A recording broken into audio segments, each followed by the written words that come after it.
혼기를 지난 어느 여성이 있었습니다. 때가 되면 결혼이 되겠지 했는데 나이는 차고 마음은 조급해집니다. 그래서 기도를 시작합니다.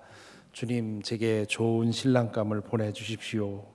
기도할 때마다 이 기도를 반복했습니다. 그렇게 하면 좋은 결과가 있을 것이라고 믿었는데요. 상황은 달라지지 않았고 시간은 무심하게 계속 흘러갑니다. 그러던 어느 날 설교를 듣던 중에 문제가 어디 있는지 알았습니다. 목사님은 야고보서의 한 본문을 읽으셨습니다. 여러분이 얻지 못하는 것은 구하지 않기 때문이요, 구하여도 얻지 못하는 것은 자기가 쾌락을 누리는 데에 쓰려고 잘못 구하기 때문입니다. 목사님은 이 말씀을 읽으시고는 열심히 기도해도 응답되지 않는 이유는 자기 자신의 유익만을 구하기 때문입니다. 그렇게 말씀을 하셨습니다. 이웃을 위해 그리고 하나님 나라를 위해 구하는 것이 응답받는 비결이라고 했습니다. 그 여성은 그날부터 기도를 바꾸었습니다. 주님, 저의 불쌍한 부모님을 위해 기도합니다. 그분들에게 좋은 사위감을 보내주십시오.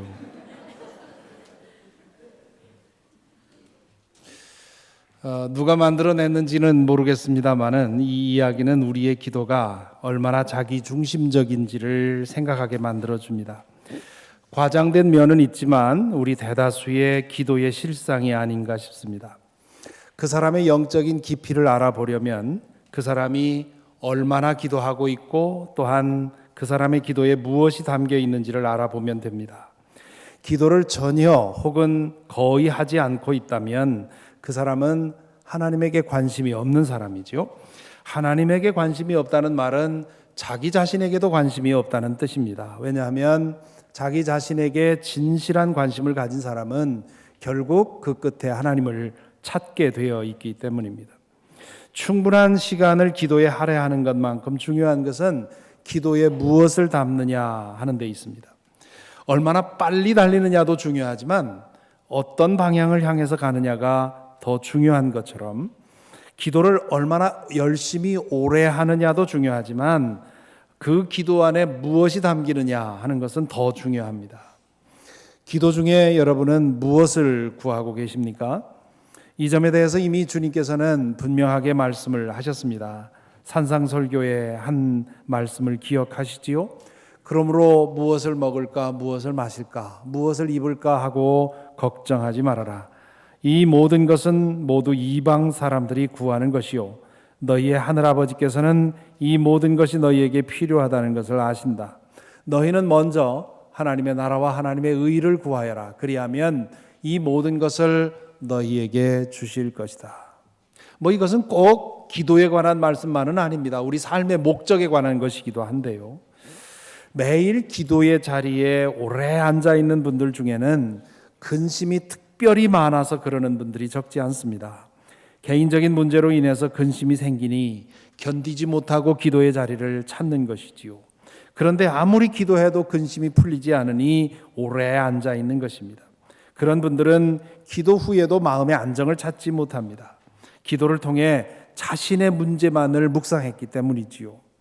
기도는 자신의 문제로부터 벗어나서 하나님의 관심을 품는 과정이어야 합니다. 자신의 문제의 포로처럼 붙들려 있다가 그것으로부터 풀려나면 그 문제가 전혀 다르게 보이게 마련입니다. 상황은 전혀 달라지지 않았는데 마음의 평안이 들어차고 얼굴의 그 기쁨이 회복이 되고 암사슴 같은 발걸음으로 피어납니다. 자신의 문제를 두고 기도하는 중에 하나님을 보고 또한 이웃을 보는 변화가 일어났기 때문입니다. 참된 기도는 하나님을 만나고 사귀는 기도입니다. 그런 기도만이 우리를 자라고 하는 감옥으로부터 풀어줍니다. 하나님을 진실되게 만나면 우리의 기도 안에 그분의 관심사가 담기게 되는 것이지요.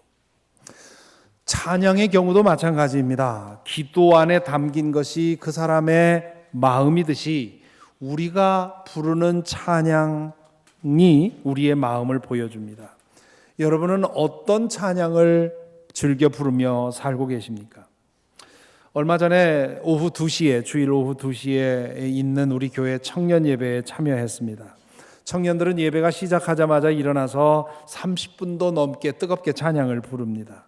저도 보통 때 우리 청년 예배에 참여하면 앞자리에 앉아서 청년들과 함께 몰입해서 찬양을 부르는데 그날은 그럴 만한 에너지가 남아있질 않았습니다. 나중에 이제 설교를 해야 하기 때문에 에너지를 남겨놓기 위해서 뒤에 앉아서 청년들이 찬양하는 것을 지켜보았습니다. 뒤에 앉아서 지켜보니까 제가 그들과 함께 찬양에 몰두해서 찬양할 때는 전혀 보이지 않던 것이 눈에 보였습니다. 예배 시간에 앞자리에 앉아야 하는 이유가 여기에 있습니다. 뒷자리에 앉아 있으면 참여자가 아니라 구경꾼이 되기 쉽습니다.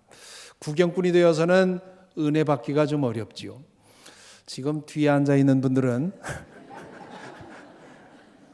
가책받지 마시기 바랍니다. 특히 일부에 오시는 분들은 뒤에 앉는 분들이 다 나름의 이유가 있다는 걸 저는 알고 있습니다. 다만 구경꾼이 안 되도록 노력을 해야 되겠지요. 그날 그들이 부르는 찬양 가사 안에 오직 하나님과 나밖에 없었습니다. 아니, 정확히 말하면 나밖에 없었다고 말하는 것이 옳습니다. 하나님은 나의 위로와 평안과 힘을 위해 필요한 분이었기 때문입니다. 이것은 우리 교회 청년들만의 문제가 아닙니다. 이 시대의 문제입니다. 한국 교회와 미국 교회가 점점 깊이 빠져가고 있는 문제입니다. 현대 찬양은 빠르고 경쾌한 비트에 심플한 가사를 여러 번 반복하게 하는 특징을 가지고 있습니다. 그래서 따라 부르기에 쉽고 메시지 전달이 확실하죠. 적어도 3절, 많게는 6절, 7절까지 되어 있는 고전 찬송은 현대인들에게 너무 복잡하고 깁니다. 비트도 너무 처지고 재미도 없지요. 그래서 찬송가를 전혀 사용하지 않는 그런 교회도 많아지고 있습니다. 문제는 현대 찬양의 가사에 있습니다. 한국 교회는 그런 통계가 없습니다만은 미국 교회의 경우 찬양곡의 저작권을 취급하는 CCLI라고 하는 기관이 있습니다. 이 기관에서는 정기적으로 미국 교회에서 가장 많이 불려지는 찬송가의 그 찬양곡의 리스트를 업데이트해 주는데요. 그 리스트에 오른 곡들, 미국 교회에서 부르는 가장 많이 부르는 탑 10 이런 찬양의 가사들을 보면 거의 전부 나에게 하는 노래고 나를 위한 노래입니다. 우리나라의 경우도 별로 다르지 않습니다. 하나님께서 나의 문제를 해결해 달라고 하는 찬양이 대세입니다.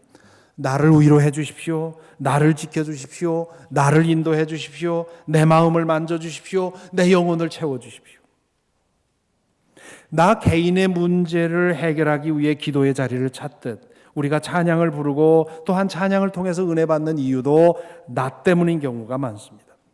나의 문제를 다루고 나의 마음의 평안과 위로를 느끼게 만드는 찬양은 누구나 좋아하게 되어 있지요.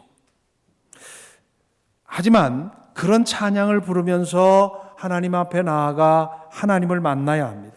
그러면 자아의 감옥으로부터 해방이 됩니다. 처음에는 나의 문제로 찬양을 시작했지만 시간이 지나면서 하나님 나라를 위해 그리고 이 세상을 생각하며 찬양하는 변화가 일어나게 되어 있는 것입니다. 그것이 그리스도 안에 머무는 사람의 찬양입니다.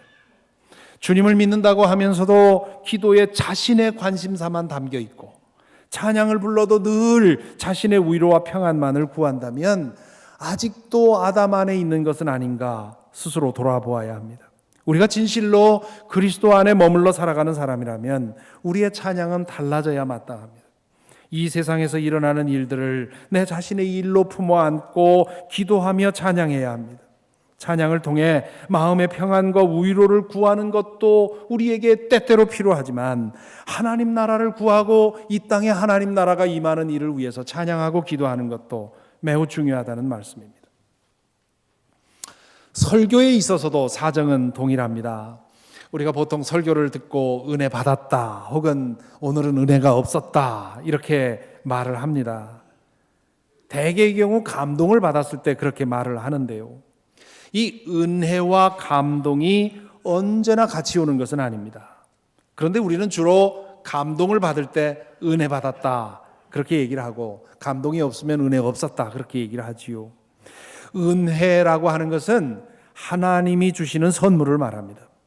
말씀을 깨닫는 것도 은혜고, 자신의 잘못을 깨닫고 회개하는 것도 은혜고, 내가 이렇게 해야 되겠다 하고 결단하는 것도 은혜입니다. 그 모든 것은 내가 만드는 것이 아니라 하나님께서 성령을 통해 주시는 선물이기에 그것을 은혜라고 부르는 것이지요. 은혜는 때로 감동과 함께 옵니다. 그게 제일 좋지요. 하지만 더 많은 경우에는 감동 없이 옵니다. 영적인 변화가 언제나 우리의 감정을 타치하는 것은 아닙니다. 오감으로 아무런 변화를 느끼지 못해도 은혜가 우리를 사로잡고 변화시킵니다. 감동은 우리의 감정이 반응할 때 생깁니다. 감동은 좋은 것입니다. 우울증이 무서운 이유는 감동을 못하게 만들기 때문입니다. 감동은 내가 살아있음을 확인하게 만들어주는 그런 통로입니다. 그러니 감동이 참 좋은 것입니다. 하지만 감정에는 눈이 없습니다. 분별력이 없습니다.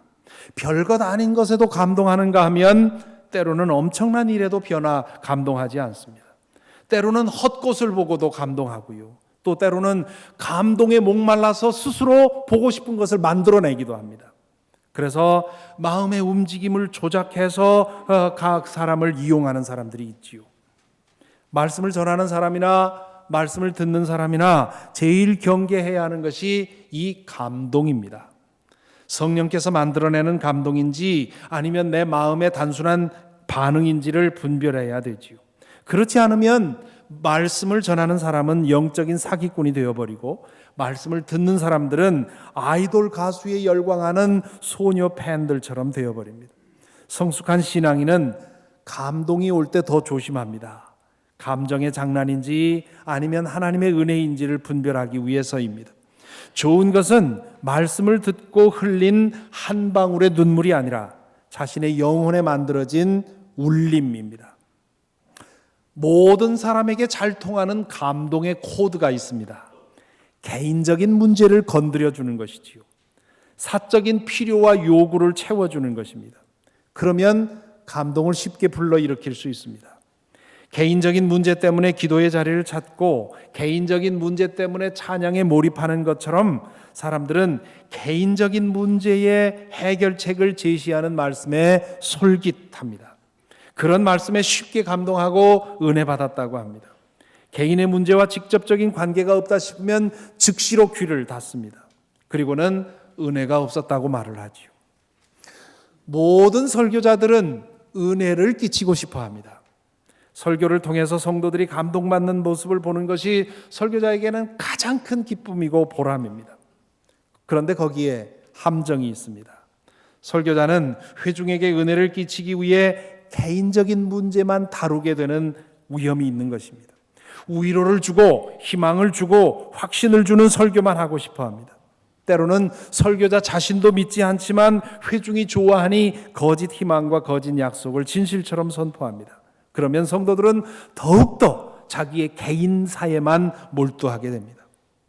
이것은 가상의 경우가 아니라 이미 한국교회와 미국교회에 실제로 일어난 일입니다. 이미 오래전에 이것이 대세가 되어버렸습니다. 강단에서 선포되는 말씀 안에 하나님 나라도 사라졌고 세상에 대한 관심도 사라졌고 이웃도 사라졌고 사회 문제도 사라졌습니다. 설교에 오직 나만 남게 되었습니다. 하나님은 나의 필요를 채우는 분으로 존재할 뿐입니다. 설교하는 사람이나 설교를 듣는 사람이나 관심사는 오직 이 세상에서 내가 어떻게 살아남고 승리하고 복을 누리고 마침내 죽었을 때 천국 가느냐, 거기에 관심이 있을 뿐입니다. 그 결과 예수의 복음은 개인의 구원과 행복을 위한 수단이 되어버렸습니다. 우리가 영적 생활을 하고 교회에서 활동하는 모든 것의 초점이 나 개인의 문제의 해결을 위한 것이 되어버렸습니다. 예수 그리스도의 복음이 축소되었습니다. 사소해졌습니다. 개인적인 것이 되어버렸습니다. 각자 자신의 행복을 추구하는 과정에 필요한 도구가 되어버렸습니다. 그것을 구원이라고 부르고 그것을 은혜라고 부르고 그것을 복음이라고 부릅니다. 그렇기 때문에 생각 있는 사람들이 이 복음을 듣게 되면 이것은 환각제와 뭐가 다르냐 하는 그런 생각을 하는 것입니다. 예수 그리스도의 복음은 그렇게 사소하고 개인적이고 그렇게 작은 것이 아닙니다. 온 우주를 품는 거대하고 영원한 것이 구원의 복음입니다. 물론 구원은 하나님과의 1대1의 관계에서 시작을 합니다. 예수 그리스도를 나의 주님이요 나의 구원자로 영접함으로써 믿음은 시작이 됩니다. 그것을 주님과의 인격적인 관계를 맺는다, personal relationship을 가진다, 그렇게 얘기를 합니다. 인격적인 관계는 사적인 관계와는 전혀 다른 개념입니다. 사적인 관계는 다른 사람 개입하지 않고 나와 그 사람만 맺는 것이 사적인 관계고, 인격적인 관계는 모든 사람에게 열려있는 상태에서 누구든 열린 자세로 가지는 것이 인격적인 관계입니다. 예수 그리스도를 주님이요 구원자로 영접하면 그 사람은 하나님의 자녀로 회복이 됩니다. 이 땅에서 하나님의 자녀로 권세를 가지고 살아가고 죽어서 하나님 나라에 이르고 그리고 새하늘과 새 땅에서 주님처럼 부활하게 될 것입니다. 그것이 개인적인 차원에서 얻는 구원입니다. 하지만 하나님의 구원은 나 하나로 끝나지 않습니다. 하나님께 개인은 없기 때문입니다. 한 개인은 온 우주의 한 지체이기 때문에 그 한 사람에게 일어난 구원은 온 우주에 영향을 미치게 되어 있습니다. 먼저 믿는 사람이 맺고 있는 모든 인간 관계에 그 사람이 얻은 구원이 영향을 미칩니다. 예수 그리스도와 인격적인 관계를 맺는 사람은 다른 사람과도 그런 관계를 맺고 싶어 합니다. 아담의 죄 안에 머물러 사는 우리에게는 개인적인 관계 혹은 사적인 관계가 제일 편하고 익숙합니다. 자신의 주변에 선을 그어놓고 이 안으로는 들어오지 못하게 하면서 그 안에 스스로 머무르게 됩니다. 그것이 실은 자신을 고립시키는 일인데 그것을 더 편하게 생각하지요. 마침내 내가 내 자신이 만든 감옥에 스스로 고립되었다는 사실을 깨달을 때는 이미 너무 늦어버립니다. 그리스도 안에 머물러 사는 사람들은 주님에게 자신을 활짝 연 것처럼 자신의 이웃들에게, 사랑하는 사람들에게 자신을 활짝 열고 관계를 가지게 됩니다. 그 관계를 통해서 나에게 흘러온 하나님의 은혜가 이웃들에게 흘러가는 것이지요. 그러한 인격적인 관계가 맺어지는 곳에 공동체가 생깁니다. 그것이 교회입니다. 교회의 본질은 사귐에 있습니다. 진정한 인격적인 사귐이 있으면 아무리 적은 수의 교인들이 모여 있다 하더라도 교회라고 부를 수 있습니다. 반면에 진정한 인격적인 사귐은 없고 사람들만 모여 있다면 아무리 많은 사람이 모여 있어도 그것은 집단이지 공동체, 즉 교회는 아닙니다. 교회를 교회되게 하는 이 인격적인 사귐을 성경에서는 코이노니아라 부릅니다.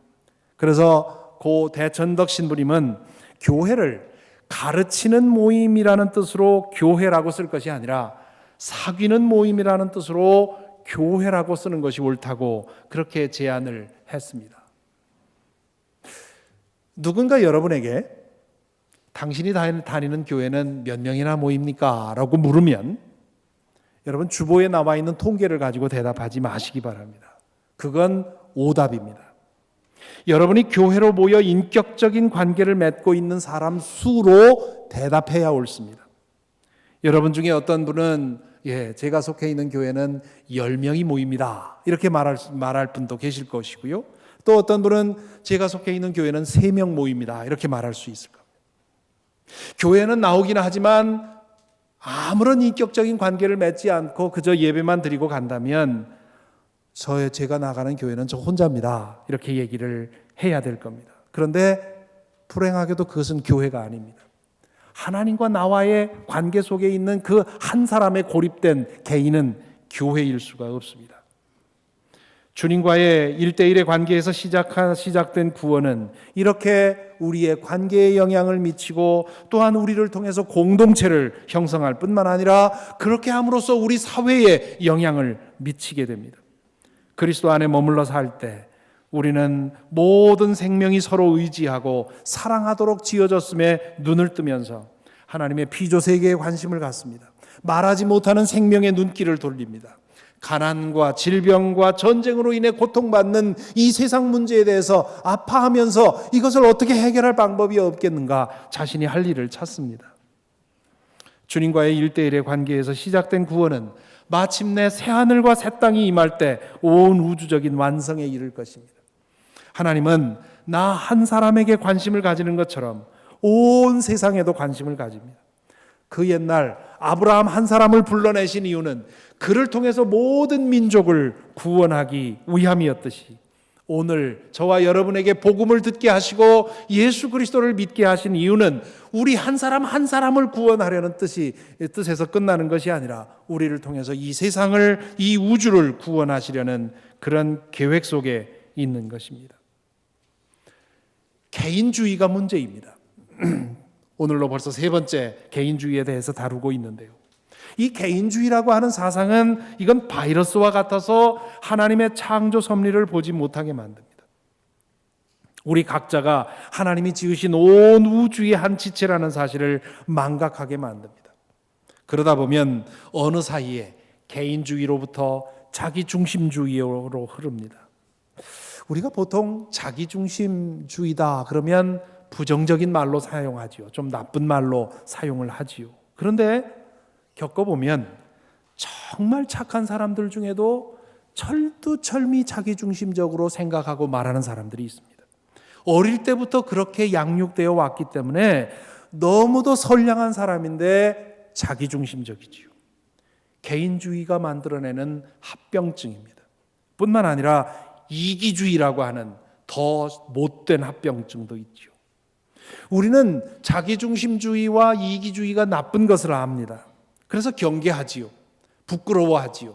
그런데 개인주의에 대해서는 별로 경계하지 않습니다. 바로 그게 사탄의 속임수입니다. 아무 경계심 없이 받아들인 개인주의는 우리를 자기중심주의적으로 그리고 마침내는 이기적으로 말하고 행동하도록 우리를 인도하는 겁니다. 믿음은 그리스도 안에 머물러 삶으로써 하나님께서 온 세상을 한 몸으로 지으셨고 나는 그 우주의 온 몸의 한 몸의 지체라는 사실을 깨닫는 것입니다. 나는 나 자신으로 존재하는 것이 아니라 다른 생명 그리고 다른 존재들과 함께 살아가는 것임을 깨닫습니다. 그 사실을 인정하고 받아들이는 사람들과 하나의 공동체, 교회를 이루어 살아가는 것입니다. 이 사실을 인정하고 그리고 공동체로 이루어 그리고 하나님 나라의 현실을 이 땅에 이루도록 힘씁니다.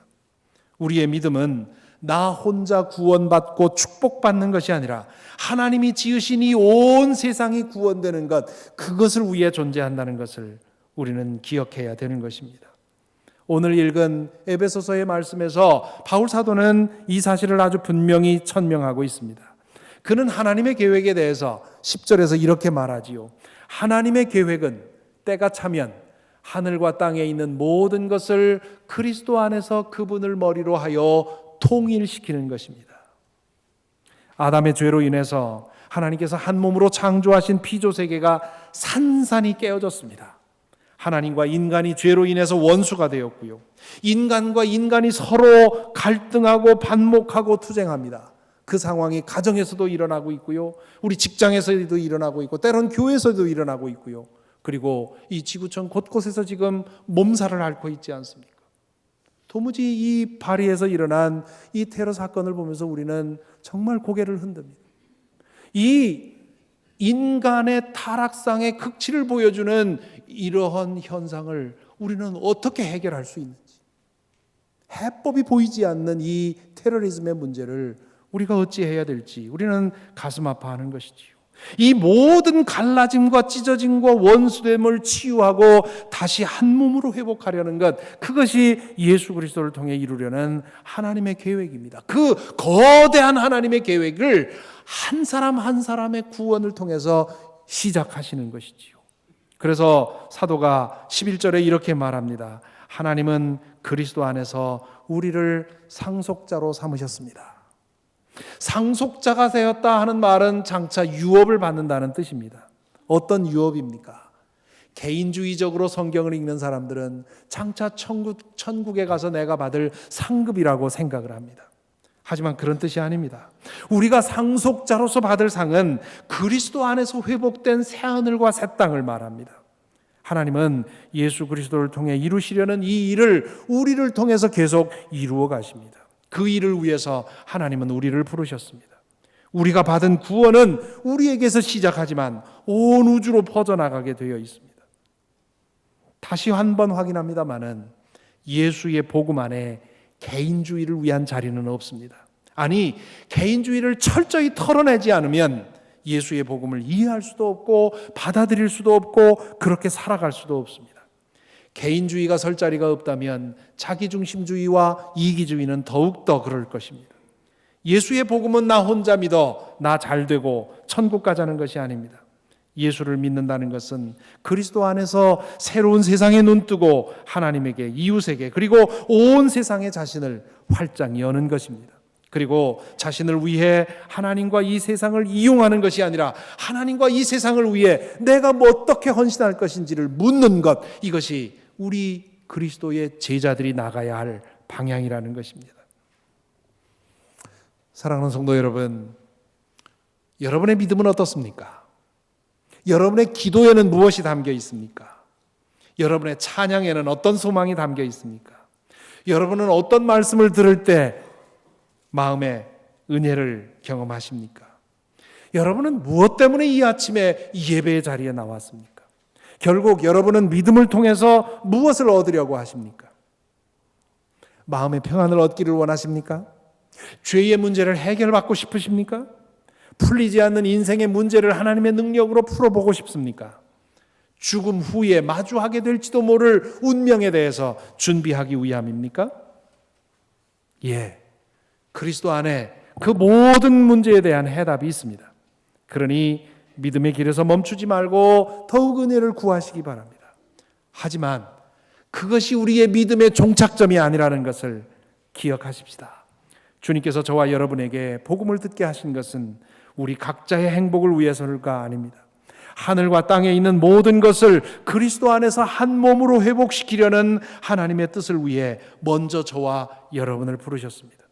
그래서 오늘 말씀에서 사도가 이렇게 말하지요. 12절에서 그것은 그리스도께 맨 먼저 소망을 둔 우리로 하여금 하나님의 영광을 찬미하는 사람이 되게 하시려는 것이었습니다. 개인주의에 물들면 하나님을 자신의 필요를 채우는 도구로 사용하려고 합니다. 하지만 진실은 내가 하나님을 위한 도구로 바쳐져야 합니다. 개인주의에 물들면 교회를 자신의 필요를 채우는 도구로 사용하려 합니다. 하지만 실은 내가 교회를 위해서 헌신해야 합니다. 개인주의에 물들면 다른 사람을 내 이익을 위한 수단으로 이용하려고 합니다. 하지만 실은 그리스도 안에서 우리가 거듭나면 다른 사람을 위해 내가 섬겨야 한다는 것을 압니다. 개인주의에 물들면 다른 모든 생명을 내 욕심을 위해 사용하는 것이라고 생각을 합니다. 하지만 그리스도 안에서 새 세상을 보면 그 생명들을 돌보고 섬기도록 우리를 부르셨다는 사실을 깨닫습니다. 그러므로 우리의 생각과 판단과 정서와 믿음을 깊이 감염시키고 있는 이 개인주의의 질병을 치료하도록 우리는 더욱더 성령께 의지해야 하겠습니다. 오늘 본문 13절에 보니까 믿는 사람들에게는 성령의 선물이 이미 주어졌다고 합니다. 성령은 우리를 오염시키고 있는 모든 세계를 박멸하는 치료약입니다. 예수를 믿는 사람에게 이미 성령이 임하셨습니다. 그러므로 성령께서 내 안에 더욱더 충만해지셔서 나를 물들이고 있는 이 개인주의와 자기중심주의와 이기주의가 온전히 치유될 수 있도록, 그래서 나 중심의 신앙이 아니라 하나님 중심의 신앙, 나 중심의 삶이 아니라 이웃을 위한 신앙으로 우리의 삶이 변화될 수 있도록 우리 모두 힘써야 될 줄로 믿습니다. 그 은혜가 저와 여러분에게 함께하기를 간절히 기원합니다. 기도하십시다.